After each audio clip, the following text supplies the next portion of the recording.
Hi hello friends, ಎಲ್ರಿಗೂ ನಮಸ್ಕಾರ. Welcome to Sumangla Bhat ಸೇವೆ ಕಿಚನ್. ನಾನು ಸುಮಂಗ್ಲಾ ಭಟ್. ಫ್ರೆಂಡ್ಸ್, ಈ ವಿಡಿಯೋದಲ್ಲಿ ನಾನು ತುಂಬ ರುಚಿಕರವಾದ ಹಾಗೆಯೇ ತುಂಬ ಡಿಫ್ರೆಂಟಾಗಿ ಮಾಡಿದ ಆಲೂ ಮಟರ್ ಸಮೋಸ ಮಾಡಿ ತೋರಿಸ್ತಾ ಇದ್ದೀನಿ. ಫ್ರೆಂಡ್ಸ್, ವಿಡಿಯೋ ಸ್ಟಾರ್ಟ್ ಮಾಡೋದಕ್ಕಿಂತ ಮೊದಲು ನಿಮ್ಮಲ್ಲಿ ಒಂದು ರಿಕ್ವೆಸ್ಟ್, ಪ್ಲೀಸ್ ಯಾರು ಸಬ್ಸ್ಕ್ರೈಬ್ ಮಾಡ್ಕೊಳ್ಳಿಲ್ಲ ಸಬ್ಸ್ಕ್ರೈಬ್ ಮೇಲೆ ಪ್ರೆಸ್ ಮಾಡಿ, ಹಾಗೆಯೇ ಪಕ್ಕದ ಬೆಲ್ ಐಕಾನ್ ಸಹ ಪ್ರೆಸ್ ಮಾಡಿ. ಆಗ ನಾನು ಹಾಕಿದ ಹೊಸ ಹೊಸ ವಿಡಿಯೋಗಳ ನೋಟಿಫಿಕೇಷನ್ ತಕ್ಷಣ ನಿಮ್ಮ ಮೊಬೈಲ್ಗೆ ಬರುತ್ತೆ. ಇಷ್ಟ ಆದರೆ ನೀವು ಅದು ಕಲಿಬೋದು, ಅದು ಮಿಸ್ ಆಗೋದಿಲ್ಲ. ಈಗ ಸಮೋಸ ಹೇಗೆ ಮಾಡೋದು ನೋಡೋಣ ಬನ್ನಿ. ಇದಕ್ಕೆ ಬೇಕಾಗುವ ಇಂಗ್ರೀಡಿಯೆಂಟ್ಸ್: ಇಲ್ಲಿ ನಾನು 1 ಬೌಲ್ ಮೈದಾ ಹಿಟ್ಟನ್ನು ತೊಗೊಂಡಿದ್ದೀನಿ. ಸಾಧಾರಣ 1/4 kg ಆಗ್ಬೋದು. ಇದರಿಂದ 10-12 ಸಮೋಸ ಆಗುತ್ತೆ. 1/4 ಟೀ ಸ್ಪೂನ್ ಅರಿಶಿನ, 1 teaspoon red chilli powder, ಅರ್ಧ ಟೀ ಸ್ಪೂನ್ ಜೀರಿಗೆ ಪೌಡರ್, 1 ಟೀ ಸ್ಪೂನ್ ಧನಿಯಾ ಪೌಡರ್, ಅರ್ಧ ಟೀ ಸ್ಪೂನ್ ಚಾಟ್ ಮಸಾಲ ಇದ್ದರೆ ಹಾಕ್ಕೊಳ್ಳಿ, ಇಲ್ಲಾದರೆ ಸ್ಕಿಪ್ ಮಾಡಿ, ಅರ್ಧ ಟೀ ಸ್ಪೂನ್ ಓಂ ಕಾಳು, ಅರ್ಧ ಟೀ ಸ್ಪೂನ್ ಗರಂ ಮಸಾಲ, ರುಚಿಗೆ ತಕ್ಕಷ್ಟು ಉಪ್ಪು, 1 ಇಂಚು ಶುಂಠಿ, 8-10 ಬೆಳ್ಳುಳ್ಳಿ ಎಸಳು, 3-4 ಹಸಿಮೆಣಸು, ಕೊತ್ತಂಬರಿ ಸೊಪ್ಪು, ಸ್ವಲ್ಪ ಬೇವಿನ ಸೊಪ್ಪು, ಹಾಗೆಯೇ ಮಟರ್ ಅಂದರೆ ಹಸಿರು ಬಟಾಣಿ ತೊಗೊಂಡಿದ್ದೀನಿ. ಮತ್ತು 3 ಆಲೂಗಡ್ಡೆ ತೊಗೊಂಡಿದ್ದೀನಿ. ಆಲೂಗಡ್ಡೆಯನ್ನು ಕುಕ್ಕರ್ನಲ್ಲಿ ಹಾಕಿ ಮುಳುಗುವಷ್ಟು ನೀರು ಹಾಕಿ 5 ಸೀಟಿ ಕೂಗಿಸ್ಕೊಂಡಿದ್ದೀನಿ. 5 ಸೀಟಿ ಕೂಗಿಸ್ಕೊಂಡ್ರೆ ಆಲೂಗೆಡ್ಡೆ ಒಳಗಡೆ ತನಕನೂ ಚೆನ್ನಾಗಿ ಬೇಯುತ್ತೆ. ಇಲ್ಲೊಂದು ಟಿಪ್ ಹೇಳ್ತೀನಿ, ಆಲೂಗೆಡ್ಡೆಯನ್ನು ಕಟ್ ಮಾಡಿ ಬೇಯಿಸಬಾರ್ದು.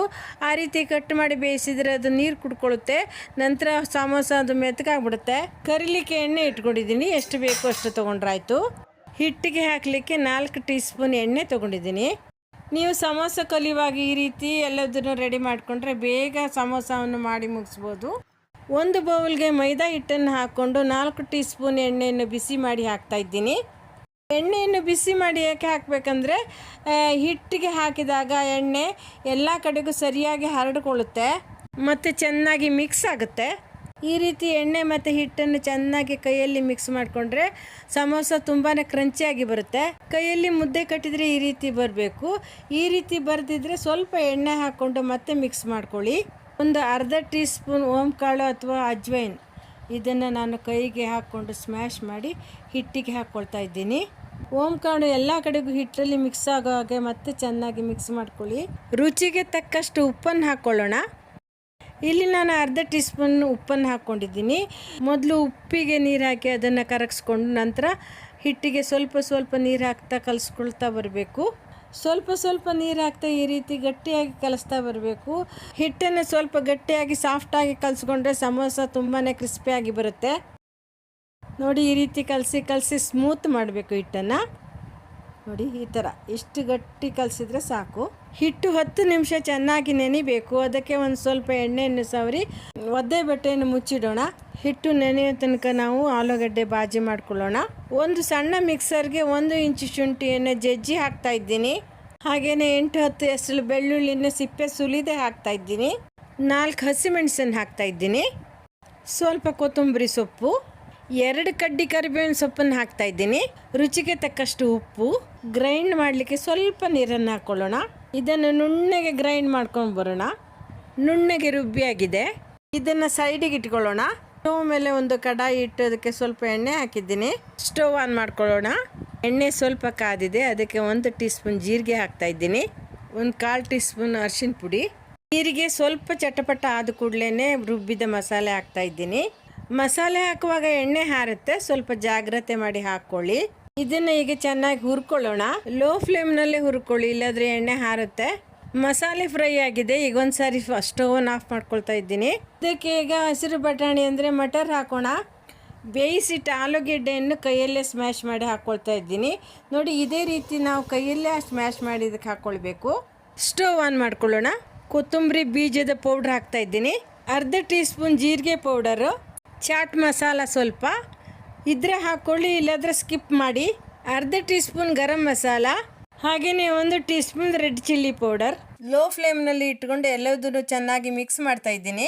ಇದಕ್ಕೆ ಹಾಕಿದ ರುಬ್ಬಿದ ಮಸಾಲೆಗೆ ನಾನು ಉಪ್ಪನ್ನು ಹಾಕಿದ್ದೆ. ಈಗ ಇದಕ್ಕೆ ಉಪ್ಪು ಹಾಕೋದು ಬೇಡ. ಎಲ್ಲದನ್ನು ಚೆನ್ನಾಗಿ ಮಿಕ್ಸ್ ಮಾಡ್ಕೊಂಡಾಯ್ತು. ಈಗ ಪಲ್ಯ ರೆಡಿಯಾಗಿದೆ. ನೋಡಿ ಫ್ರೆಂಡ್ಸ್, ಈ ರೀತಿ ಪಲ್ಯವನ್ನು ಡ್ರೈ ಆಗಿ ಮಾಡ್ಕೊಳ್ಬೇಕು. ಅದು ನೀರಿನಂಶ ಇದ್ದರೆ ಸಮೋಸ ಮೆತ್ತಗಾಗಿ ಬಿಡುತ್ತೆ. ಹಿಟ್ಟನ್ನು ಕಲಸಿ 20 ನಿಮಿಷ ಆಗಿದೆ. ಈಗ ಅದು ಹೇಗಾಗಿದೆ ನೋಡೋಣ. ಹಿಟ್ಟು ಚೆನ್ನಾಗಿ ನೆನೆಕೊಂಡು ನೋಡಿ ತುಂಬಾ ಸ್ಮೂತಾಗಿದೆ. ನೋಡಿ ಹಿಟ್ಟು ಈ ರೀತಿ ಇರಬೇಕು. ಹಿಟ್ಟನ್ನು ಉದ್ದಕ್ಕೆ ರೋಲ್ ಮಾಡಿ ಎಲ್ಲ ಉಂಡೆ ಮಾಡಿ ಇಟ್ಕೊಳ್ತಾ ಇದ್ದೀನಿ. ಈ ರೀತಿ ಉದ್ದಕ್ಕೆ ರೋಲ್ ಮಾಡಿಕೊಂಡು ಉಂಡೆನೂ ಮಾಡಿ ಇಟ್ಕೊಳ್ಬೋದು, ಇಲ್ಲ ಈ ರೀತಿ ಕಟ್ ಮಾಡೋದು ಇಟ್ಕೊಳ್ಬೋದು. ಈ ರೀತಿ ಕಟ್ ಮಾಡಿ ಇಟ್ಕೊಂಡ್ರೆ ಸಮೋಸ ಒಂದೇ ಸೈಜ್ ಬರುತ್ತೆ. ಒಂದೊಂದು ಉಂಡೆಯಲ್ಲಿ 2 ಸಮೋಸ ಆಗುತ್ತೆ. ಇಲ್ಲಿ 7 ಉಂಡೆ ಆಗಿದೆ, ಅಂದರೆ 14 ಸಮೋಸ ಆಗುತ್ತೆ. ಹಿಟ್ಟನ್ನು ಒಂದು ಪ್ಲೇಟಿಗೆ ತೆಗೆದಿಟ್ಕೊಂಡು ಅದನ್ನು ಒದ್ದೆ ಬಟ್ಟೆ ಇಲ್ಲಿ ಮುಚ್ಚಿ ಇಡಬೇಕು. ಈಗ ಒಂದೊಂದೇ ಉಂಡೆಯನ್ನು ಚೆನ್ನಾಗಿ ಸ್ಮ್ಯಾಶ್ ಮಾಡಿಕೊಂಡು ಅದನ್ನು ಲಟ್ಟಿಸ್ಕೊಳ್ಳೋಣ. ಈಗ ಲಟ್ಟಿಸ್ಕೊಳ್ತಾ ಇದ್ದೀನಿ ನೋಡಿ. ಮೊದಲು ಈ ಥರ ಲಟ್ಟಿಸ್ಕೊಂಡು ನಂತರ ಕೋಳಿ ಮೊಟ್ಟೆ ಆಕಾರದಲ್ಲಿ ಲಟ್ಟಿಸ್ಬೇಕು. ಮೊದಲು 2 ಸಾರಿ ರೌಂಡಿಗೆ ಬರುತ್ತೆ. ಸ್ವಲ್ಪ ಅಗಲ ಆದ ನಂತರ ಉದ್ದಕ್ಕೆ ಲಟ್ಟಿಸ್ತಾ ಹೋಗಬೇಕು. ನೋಡಿ ಈ ಥರ ಕೋಳಿ ಮೊಟ್ಟೆ ಥರ ಲಟ್ಸಿ ಆಗಿದೆ ನೋಡಿ. ಇಷ್ಟು ದಪ್ಪ ಇಟ್ಕೊಳ್ಬೇಕು, ತುಂಬ ತೆಳ್ಳಗೆ ಮಾಡ್ಕೊಳ್ಬಾರ್ದು, ಅಂದರೆ ಸಮೋಸ ತುಂಬಾಗ ಹರಿದೋಗುತ್ತೆ. ಈಗ ಇದನ್ನು ಮಧ್ಯದಲ್ಲಿ ಕಟ್ ಮಾಡ್ಕೊಳ್ಳೋಣ. ಒಂದು ಪಾರ್ಟನ್ನು ಆ ಕಡೆ ತೆಗೆದು ಇಟ್ಕೊಂಡು ಬಿಡೋಣ. ನಾನಿಲ್ಲಿ ಸಣ್ಣದಾಗಿ ಸಮೋಸ ಮಾಡ್ಕೊಳ್ತಾ ಇದ್ದೀನಿ. ನಿಮಗೆ ದೊಡ್ಡದು ಬೇಕಂದರೆ ದೊಡ್ಡ ಉಂಡೆ ಮಾಡಿಕೊಂಡು ಲಟ್ಟಿಸ್ಕೊಳ್ಳಿ. ಈಗ ನಾನು ಇದ್ರ ಸುತ್ತಲೂ ನೀರನ್ನು ಹಚ್ಕೊಳ್ತಾ ಇದ್ದೀನಿ. ನೀರನ್ನು ಹಚ್ಕೊಂಡ್ರೆ ಚೆನ್ನಾಗಿ ಅಂಟುಕೊಳ್ಳುತ್ತೆ. ಈಗ ಇದನ್ನು ಕೈ ಅಡಿಗೆ ಹಿಡ್ಕೊಳ್ಬೇಕು ನೋಡಿ. ಅಡಿಗೆ ತೊಗೊಳ್ಬೇಕು. ಅಡಿಗೆ ಹಿಡಿದ ಕೈಯನ್ನು ಮಧ್ಯದಲ್ಲಿ ಒಳಗೆ ತೊಗೊಂಡು ನಂತರ ಬಲಗೈಯನ್ನು ಮೇಲೆ ತೊಗೊಂಡ್ರೆ ಆಯಿತು ನೋಡಿ. ಈಗ ಕೋನ್ ಆಕಾರ ಬಂದಿದೆ. ಇದನ್ನು ಚೆನ್ನಾಗಿ ಪ್ರೆಸ್ ಮಾಡಿ ಈ ಥರ ಹಿಡಿಬೇಕು ನೋಡಿ. ಈಗ ಇದರೊಳಗಡೆ ಬಟಾಟೆ ಬಾಜಿಯನ್ನು ನೋಡಿ ಈ ಥರ ತುಂಬಬೇಕು. ತುಂಬ ತುಂಬಬಾರ್ದು, ಮುಕ್ಕಾಲು ಭಾಗ ತುಂಬಿದರೆ ಸಾಕು ನೋಡಿ. ಆ ಕಡೆ ಈ ಕಡೆ ಸ್ವಲ್ಪ ಎಳ್ಕೊಂಡ್ರೆ ಏನೂ ತೊಂದರೆ ಇಲ್ಲ. ಈಗ ಮಧ್ಯದ ಭಾಗವನ್ನು ತೆಗೆದು ಆ ಕಡೆ ಮಧ್ಯದ ಭಾಗಕ್ಕೆ ಅದನ್ನು ಜಾಯಿಂಟ್ ಮಾಡಬೇಕು. ನಂತರ ನೋಡಿ ಆ ಕಡೆ ಈ ಕಡೆಗಿದೆಯಲ್ಲ ಅದನ್ನು ನಾವು ಸೇರಿಸ್ಕೊಳ್ಬೇಕಾಗತ್ತೆ ನೋಡಿ. ಈ ಥರ ಎಲ್ಲದನ್ನು ಚೆನ್ನಾಗಿ ಪ್ರೆಸ್ ಮಾಡಿ ಅದನ್ನು ಸೇರಿಸ್ಕೊಳ್ಬೇಕು, ಇಲ್ಲಾಂದರೆ ಎಣ್ಣೆ ಅದರಲ್ಲಿ ಒಳಗಡೆ ಹೋಗ್ಬಿಡುತ್ತೆ. ಆ ಕಡೆ ಸ್ವಲ್ಪ ದಪ್ಪ ಆದರೆ ಅದನ್ನು ನಾವು ಕೈಯಿಂದ ಸ್ವಲ್ಪ ಪ್ರೆಸ್ ಮಾಡಿದರೆ ಅದು ಸರಿಯಾಗುತ್ತೆ. ಈಗ ಇದು ಯಾವುದೇ ರೀತಿಯಿಂದ ಹರಿಯೋದಿಲ್ಲ ಮತ್ತು ಚೆಲ್ಲೋದಿಲ್ಲ.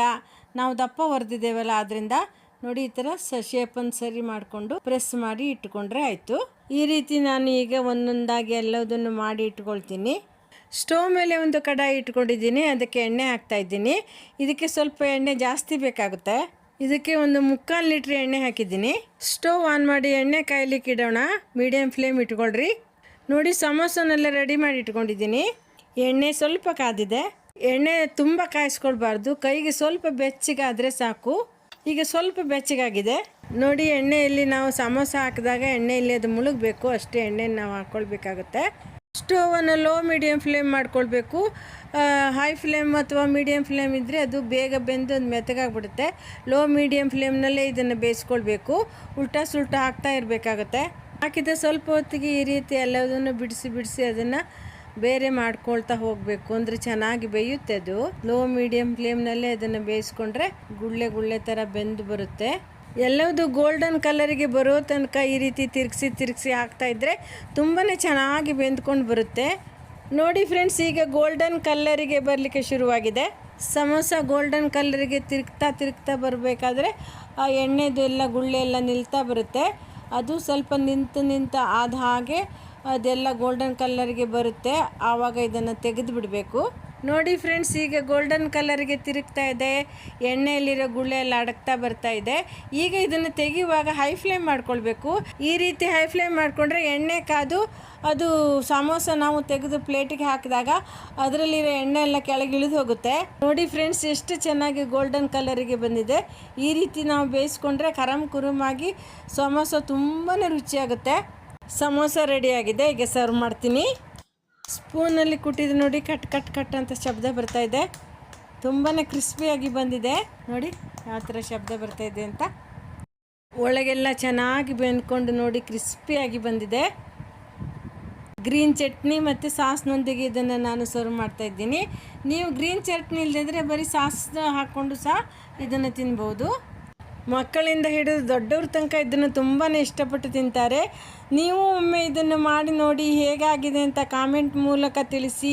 ಸಬ್ಸ್ಕ್ರೈಬ್ ಮಾಡ್ಕೊಳ್ಳಿ, ಹಾಗೆಯೇ ಲೈಕ್ ಮಾಡಿ, ಶೇರ್ ಮಾಡಿ. ಮತ್ತೊಂದು ರೆಸಿಪಿಯೊಂದಿಗೆ ಮತ್ತೆ ಬರ್ತೀನಿ. Thank you so much. Take care.